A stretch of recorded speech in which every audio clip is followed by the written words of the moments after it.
Success learning hub channel को पिला माने स्वागत। आज पिला माने हमें श्वसन विषय सब इम्पोर्टेंट लॉन्ग क्वेश्चन करवा। ठीक अच्छे, आगु पोषण विषय देखी आज हमें श्वसन विषय देखा। ठीक अच्छे, तो चलो देखा फास्ट क्वेश्चन कौन, श्वसन क्या कह जाए, श्वसन प्रकार भेद संपर्क में बुझाई लेख। ठीक अच्छे, बा एमती भी क्वेश्चन पड़ी पारे, ता आंसर यही रक हम जे वायु उपजीवी वो वायु अपजीवी श्वसन मध्य पार्थक्य दर्शन। ठीक अच्छे, क्वेश्चन जमती भी आसिले आंसर यही भाव में लिख। ठीक अच्छे, तो चलो देखा आंसर। प्रथम लिखिल देख, श्वसन जो प्रणाली रे खाद्य शक्ति निर्गत हुए ताहाकू श्वसन कहती।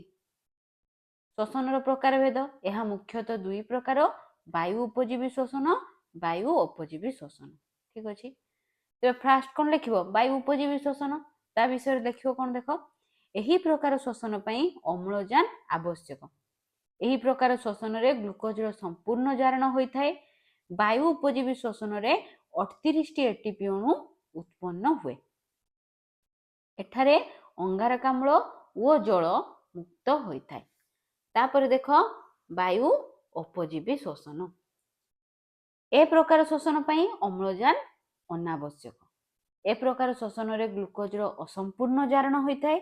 एथिरे दुईटी एटीपी अणु उत्पन्न हुए। एठारे इथानल सुरासार, इथानल बा सुरासार लैक्टिक अम्ल सृष्टि होता है। ठीक अच्छे, सेकेंड क्वेश्चन पिला माने देख, जीवकोश रे विभिन्न प्रक्रिया रे हेउथिबा ग्लुकोजर जारण को बुझा। बा क्वेश्चन एमती भी पारे, कोशीय श्वसन रो समस्त पर्याय संपर्क रे लेख। ठीक अच्छे, आंसर दुटा जाकर सेम हम। देखिए चलो, कोशीय श्वसन तीनोटी पर्याय रे संपादित होता है। फास्ट पर्यायटा कौन, ग्लाइकोलिसिस लिखिल। यही प्रक्रिया रे 6 कार्बन युक्त ग्लुकोज अणु 2टी 3 कार्बन युक्त पायरुविक अम्ल रे परिणत हुए। यही प्रक्रिया कोश जीवक रे होता है। ठीक अच्छे, तो ताको इक्वेशन आकार रे लिखिदेले, 6 कार्बन युक्त शर्करा कन्वर्ट है कौटी की, एरो मार्क देले 2टी 3 कार्बन युक्त सरल शर्करा, पुनश्च आमर है 2टी 3 कार्बन युक्त पायरुविक अम्ल रे परिणत है। ठीक अच्छे, एवं यही प्रक्रिया बेले कौन निर्गत है, एटीपी वो NADH2 निर्गत है। ठीक अच्छे, एरो मार्क बाहर को दिया माने किस निर्गत होइछि। जदि एरो मार्कटा एमती दिया होइतांता ताने यूटिलाइज होइछि, एटा हला कोन निर्गत होइछि। तापर देख लिखा है कोन, अम्लजान अनुपस्थित रे ईस्ट भली अणुजीव रे पायरुविक अम्ल 2 कार्बन युक्त इथानल बा सुरासार अंगारकाम्ल वो अल्प शक्ति सृष्टि हुए। यह को कौन कहा जाए, सुरासार किरण कहा जाए। ठीक अच्छे, तेज इक्वेशन देख, 3 कार्बन युक्त पायरुविक अम्ल, अम्लजान अनुपस्थित रे ईस्ट रे कौन है 2 कार्बन युक्त इथानल, अंगारकाम्ल, जल प्लस शक्ति। ठीक अच्छे, तापर लिखा है देख कौन, पेशीकोश रे अम्लजान अभाव रे पायरुविक अम्ल 2टी 3 कार्बन युक्त लैक्टिक अम्ल रे परिणत हुए। 3 कार्बन युक्त पायरुविक अम्ल, एरो मार्क देलो, अम्लजान अभाव अच्छी कौन कोश, पेशीकोश, 3 कार्बन युक्त लैक्टिक अम्ल प्लस शक्ति। ठीक अच्छे, पिला माने एठी जे आमे सब इक्वेशन लिखले देख, fast equation, second equation, third equation, एगुडा लिखिबा बहुत इंपोर्टेंट। कारण तमे जेते बेले एटा लिखुचो तेबे टीचर जानि परिबे तमर से सब्जेक्ट ऊपर से जिनसरा तमे ठीक से जानिचो। कारण सेउटु जानि परिबे सब पॉइंट तमे ठीक भाव रे लिखिथिबो। जहा लिखिचो सेटा शॉर्ट फॉर्म रे तमे इक्वेशन थ्रो रो रिप्रेजेंट करचो, तेणु इक्वेशन टा लिखिबा मोस्ट इंपोर्टेंट। ठीक अछि, तो चलो सेकंड पर्याय देखिबा कोन ना, साइट्रिक अम्ल। माइटोकॉन्ड्रिया मैट्रिक्स रे एक यही चक्राकार प्रक्रिया द्वारा पायरुवेट रु अंगारकाम्ल सह NADH2 FADH2 वो एटीपी उत्पन्न हुए। ठीक अच्छे, तेने एठी लिखिदेल, एठी माइटोकॉन्ड्रिया मैट्रिक्स रे भी होउछु प्लस कौन कौन उत्पन्न होउछु। तापर देखो कौन, इलेक्ट्रॉन परिवहन संस्था। लास्ट पर्याय, यही संस्था द्वारा ग्लाइकोलिसिस और साइट्रिक अम्ल चक्र उत्पन्न NADH2 FADH2 एटीपी रे परिणत हुए। वायु उपजीवी श्वसन रे 38 एटीपी और वायु अपजीवी श्वसन रे 2टी एटीपी निर्गत होता है। थर्ड क्वेश्चन पिला माने देखो, उद्भिदर श्वसन प्रक्रिया वर्णना कर। पिला माने एटा लॉन्ग क्वेश्चन हिसाब रे भी आसी पारे, शॉर्ट क्वेश्चन हिसाब रे 3 मार्किया 2 मार्किया हिसाब रे भी आसी पारे, तेणु এইভাবে आंसरटा लिखिबो। ठीक अछि, चलो देखिबा।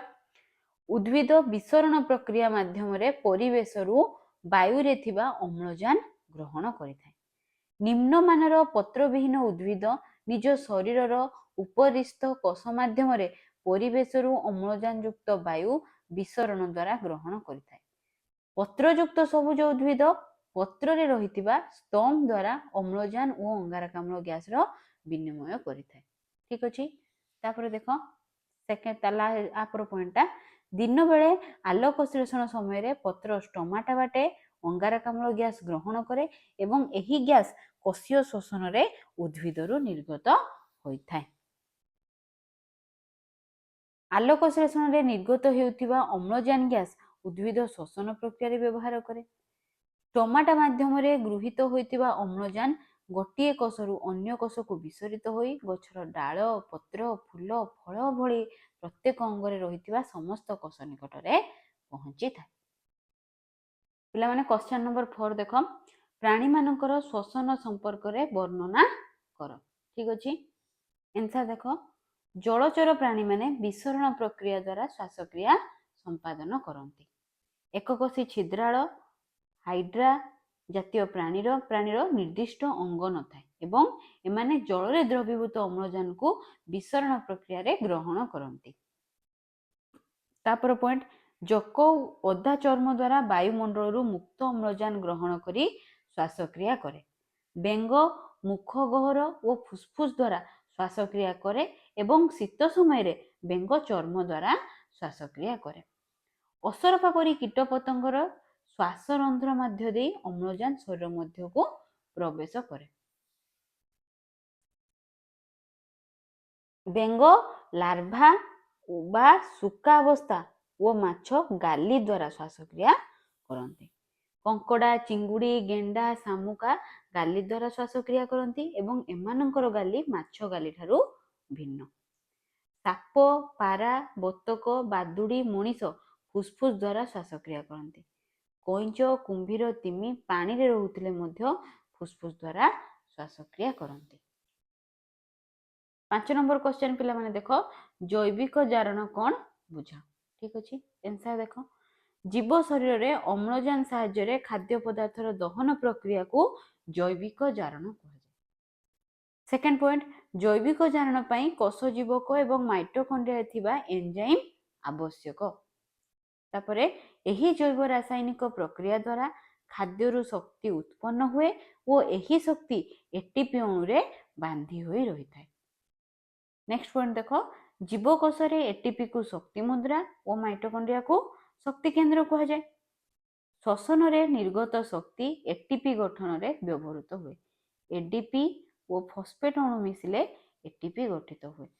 तापरे पिला माने देखो लिखि दबो केमती हैला गठन हुए इक्वेशनटा। एडीपी प्लस पीआई अर्थात इनऑर्गेनिक फॉस्फेट मिसिले कोन हैला एटीपी उत्पन्न हैला। आ एथि पई कोन आवश्यक शक्ति आवश्यक। सेही भली एटीपी ए एर मार्कटा कोन एडीपी पीआई गठन हैले एटीपी एटीपी एतले भांगीबो एडीपी प्लस पीआई। ठीक अछि, तापर पॉइंट देखो, गोटी एटीपी अणु भांगी एडीपी और पीआई रे परिणत हेले 30.5 किलो जूल शक्ति निर्गत हुए। पेशीर संकोचन पुष्टिसार संश्लेषण स्नायविक आवेग संचरण भली समस्त प्रक्रिया रे एटीपी व्यवहृत होता है। 6 नंबर क्वेश्चन पे माने देखो, मनुष्यर श्वासतंत्र गठन वर्णना कर। ठीक अछि, आंसर देखो। मनुष्य श्वासतंत्र विभिन्न अंश गुड़िक यथा नासारंध्र सेकेंड नासापथ थर्ड ग्रसनी फोर्थ श्वासनली फिफ्थ है श्वासनलिका भिआई है फुसफुस। 6 नंबर। ठीक अच्छे, एवं ता विषय लिखा आम प्रथम पॉइंट देले आई रमर कौन अच्छी नासारंध्र लिखिदेले नासारंध्र ता विषय टी लिखिदवा। श्वासपथर द्वार भाव दुईटी नासारंध्र थाए। यह श्वासपथर आरंभ रे थाए, यह उपास्थि द्वारा गठित। ठीक अच्छे, तापर आम नासापथ विषय लिखा। श्वासपथर प्रथम भाग नासापथ, यह पछरे रही ग्रसनी। सेकेंड पॉइंट है नासापथ दे वायु गला बेले धूलिकणा और जीवाणु श्रैष्मिक झिल्ली रे लागी जाती। ठीक अच्छे, तापर देखो तापर पॉइंट है ग्रसनी। यह एक पेशी बहुल नली जहाँ नासापथर शेष ठारू आरंभ होई ଶ୍ୱାସନଳୀ ଓ ଖାଦ୍ୟନଳୀ ପର୍ଯ୍ୟନ୍ତ ରହିଛି। ଶ୍ୱାସନଳୀର ଦ୍ୱାରକୁ ଗ୍ଲୋଟିସ୍ ଓ ଖାଦ୍ୟନଳୀର ଦ୍ୱାରକୁ ଗଲେଟ୍ କୁହାଯାଏ। ତାପରେ ଆମେ ଶ୍ୱାସନଳୀ ବିଷୟରେ ଲେଖିବା। ଆଇଭି ଶ୍ୱାସନଳୀ। ଶ୍ୱାସନଳୀର ଆରମ୍ଭରେ ସ୍ୱରପେଟିକା ଥାଏ ଏବଂ ସ୍ୱରପେଟିକା ପରେ ଶ୍ୱାସନଳୀ ଦୁଇଟି ଶ୍ୱାସନଳିକାରେ ପରିଣତ ହୋଇଥାଏ। ତାପରେ ପୁଣି ଆମେ ଲେଖିବା ଫିଫ୍ଥର ଶ୍ୱାସନଳିକା। ଫୁସଫୁସ୍ ମଧ୍ୟରେ ଶ୍ୱାସନଳିକା ଅନେକ ଶାଖା ପ୍ରଶାଖାରେ ବିଭକ୍ତ ହୋଇ ସୂକ୍ଷ୍ମ ଶ୍ୱାସନଳିକା ସୃଷ୍ଟି କରିଥାଏ। ଲାଷ୍ଟ ହେଲା କ'ଣ ପିଲାମାନେ? ଫୁସଫୁସ୍। ବକ୍ଷ ଗହ୍ୱର ମଧ୍ୟରେ ଦୁଇଟି ବ୍ରାକେଟରେ ବାମ ଓ ଦକ୍ଷିଣ ଲେଖିପାରିବ ବା ଦୁଇଟି ଫୁସଫୁସ୍ ଅର୍ଥାତ୍ ବାମ ଫୁସଫୁସ୍ ଓ ଦକ୍ଷିଣ ଫୁସଫୁସ୍। ସେକେଣ୍ଡ ଲେଖିବ ଫୁସଫୁସ୍ ସ୍ପଞ୍ଜ ପରି ନରମ ଓ ଫୁସଫୁସ୍ ଆବରଣ ଦ୍ୱାରା ଆଚ୍ଛାଦିତ। ଲାଷ୍ଟ କ୍ୱେଶ୍ଚନ ପିଲାମାନେ ଦେଖ 7 ନମ୍ବର କ୍ୱେଶ୍ଚନ। ମନୁଷ୍ୟ ଶରୀରରେ ଶ୍ୱାସକ୍ରିୟା କିପରି ସମ୍ପାଦିତ ହୁଏ? ବୁଝାଇ ଲେଖ। ବା କ୍ୱେଶ୍ଚନ କେମିତି ଆସିପାରେ? ଆମ ଶ୍ୱାସକ୍ରିୟାର ସମସ୍ତ ପର୍ଯ୍ୟାୟକୁ ବର୍ଣ୍ଣନା କର। ଠିକ ଅଛି, ଆନ୍ସର ସମାନ ହେବ କାରଣ କ୍ୱେଶ୍ଚନ ସେମ୍ ଟାଇପ୍ର। ତେବେ ଆନ୍ସର ଦେଖ। ମନୁଷ୍ୟ ଶରୀରରେ ଶ୍ୱାସକ୍ରିୟା 3ଟି ପର୍ଯ୍ୟାୟ ବିଶିଷ୍ଟ ଅଟେ। ଫାଷ୍ଟ କ'ଣ? ସମ୍ବାତନ। ସେକେଣ୍ଡ ହେଲା ଗ୍ୟାସ୍ ବିନିମୟ। ଥାର୍ଡ ହେଲା ଗ୍ୟାସ୍ ପରିବହନ। ଠିକ ଅଛି, ତ ପ୍ରଥମେ ଆମେ ସମ୍ବାତନ ବିଷୟରେ ଲେଖିବା। ସମ୍ବାତନ ଲେଖିକି ତା ତଳେ କ'ଣ କରିଦେବ? ଆଣ୍ଡରଲାଇନ୍ କରିଦେବ। ଫୁସଫୁସ୍ ମଧ୍ୟରେ ବାୟୁର ପ୍ରବେଶକୁ ପ୍ରଶ୍ୱାସ ଓ ଫୁସଫୁସ୍ରୁ ବାୟୁର ପ୍ରସ୍ଥାନକୁ ନିଶ୍ୱାସ କୁହାଯାଏ। ଠିକ ଅଛି, ସେକେଣ୍ଡ ପଏଣ୍ଟ କ'ଣ? ପ୍ରଶ୍ୱାସ ଏକ ସକ୍ରିୟ ପ୍ରକ୍ରିୟା ଓ ନିଶ୍ୱାସ ଏକ ଶିଥିଳନ ପ୍ରକ୍ରିୟା। ଥାର୍ଡ ଲେଖିଲ ସୁସ୍ଥ ବ୍ୟକ୍ତିର ପ୍ରଶ୍ୱାସ ଓ ନିଶ୍ୱାସ ହାର ମିନିଟକୁ 15ରୁ 20 ଥର। ଠିକ ଅଛି, ତାପରେ ପିଲାମାନେ କ'ଣ ନା ସେକେଣ୍ଡ ହେଲା ଗ୍ୟାସ୍ ବିନିମୟ। ଫୁସଫୁସ୍ ମଧ୍ୟରୁ ବାୟୁ କଟରିକା ଗୁଡ଼ିକୁ ପ୍ରବେଶ କରେ। କଟରିକା ମଧ୍ୟରେ ବାୟୁ ଏବଂ କଟରିକାକୁ ଘେରି ରହିଥିବା ରକ୍ତଜାଲକ ମଧ୍ୟରେ ଅମ୍ଳଜାନ ଅର୍ଥାତ୍ O2 ଏବଂ CO2 ଗ୍ୟାସର ସାନ୍ଦ୍ରତା ଭିନ୍ନ ଭିନ୍ନ ହୋଇଥାଏ। ସାନ୍ଦ୍ରତାର ଭିନ୍ନତା ହେତୁ କଟରିକା ଓ ଫୁସଫୁସ୍ ମଧ୍ୟରେ ଅମ୍ଳଜାନ ଓ ଅଙ୍ଗାରକାମ୍ଳ ଗ୍ୟାସର ବିନିମୟ ହୋଇଥାଏ। ଠିକ ଅଛି, ତାପରେ ଦେଖ ଥାର୍ଡ ଗ୍ୟାସ୍ ପରିବହନ। ରକ୍ତରେ ଆରବିସିରେ ହିମୋଗ୍ଲୋବିନ୍ ଥାଏ ଓ ଏହା O2 ଗ୍ରହଣ କରି ଅକ୍ସି ହିମୋଗ୍ଲୋବିନ୍ରେ ପରିଣତ ହୁଏ। କୋଷ ନିକଟରେ ଅକ୍ସି ହିମୋଗ୍ଲୋବିନ୍ ଭାଙ୍ଗି ଅମ୍ଳଜାନ ଓ ହିମୋଗ୍ଲୋବିନ୍ ସୃଷ୍ଟି କରେ। ଠିକ ଅଛି, ଥାର୍ଡ ପଏଣ୍ଟ ଦେଖ। କୋଷରେ ସୃଷ୍ଟି ହେଉଥିବା ଅଙ୍ଗାରକାମ୍ଳ ରକ୍ତ ମାଧ୍ୟମରେ ଫୁସଫୁସରେ ପହଞ୍ଚେ ଏବଂ ବିସରଣ ପ୍ରକ୍ରିୟା ଯୋଗୁଁ ବାୟୁମଣ୍ଡଳକୁ ନିର୍ଗତ ହୋଇଥାଏ। ପିଲାମାନେ ପ୍ରୋସେସଟା ବହୁତ ବଡ଼, ଆମେ ବହିରେ ଏତେ ଲେଖିଛେ, ତେଣୁ ମୁଁ ଯେତେ ପାରିବି ତାକୁ ସର୍ଟ କରିଛି ଯାହାଦ୍ୱାରା ତୁମକୁ ଲେଖିବା ସୁବିଧା ହେବ। ଗୋଟିଏ ଲାଇନ୍ ଭିତରେ 3-4ଟା ଇନଫର୍ମେସନ୍ ତାକୁ ମିଶାଇ ଦିଆହେଇଛି। ତେଣୁ ଦେଖିବ ଏଇଭଳି ଭାବରେ ତମେ କ୍ୱେଶ୍ଚନର ଆନ୍ସର ଗୁଡ଼ିକ ଲେଖିବ।